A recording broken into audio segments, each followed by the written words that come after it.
Assalamualaikum warahmatullahi wabarakatuh. Perkenalkan, nama saya Rika Fianti dengan NIM A411216060. Saya dari kelas B angkatan 2021.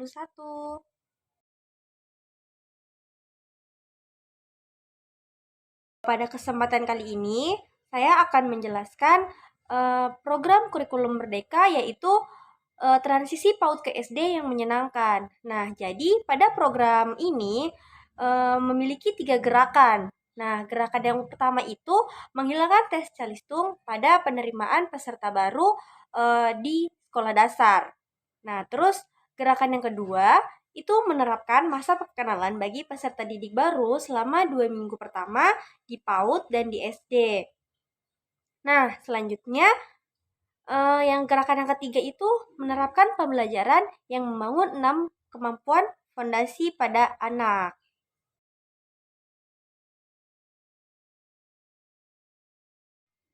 Nah, selanjutnya penjelasan dari gerakan transisi PAUD ke SD yang menyenangkan.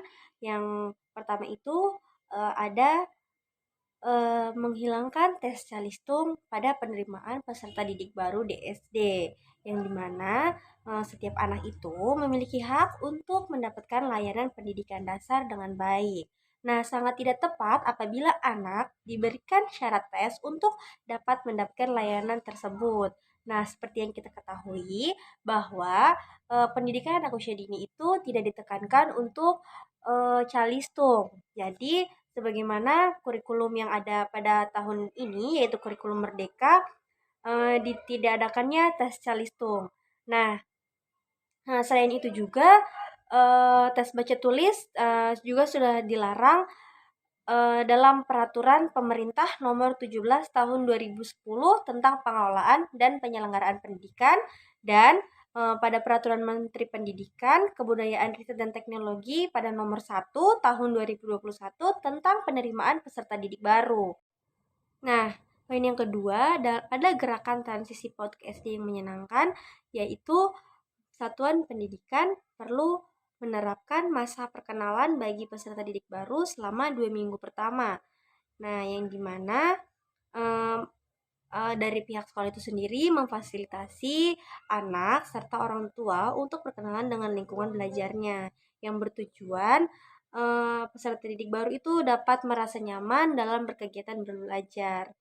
Nah, selanjutnya itu eh, satuan pendidikan juga perlu mengenal peserta didik lebih jauh melalui kegiatan belajar, yang dimana guru itu harus mengenali peserta didik baru dengan menerapkan kegiatan pembelajaran yang memberi informasi tentang kebutuhan belajar peserta didik. Nah, selain itu juga, guru juga perlu menghargai proses anak yang berbeda-beda, karena membangun kemampuan fondasi perlu melakukan secara bertahap. Dengan masa perkenalan, diharapkan peserta didik baru dapat merasa nyaman dalam berkegiatan belajar. Nah, ada pun contoh dalam gerakan transisi PAUD ke SD yang menyenangkan pada perkenalan 2 minggu pertama, yaitu di mana yang pertama pengenalan lingkungan belajar, di mana guru ini mengajak peserta didik untuk berkeliling ke seluruh area sekolah, seperti guru menjelaskan fasilitas, sarana, dan prasarana yang terdapat di sekolah dan serta kegunaannya.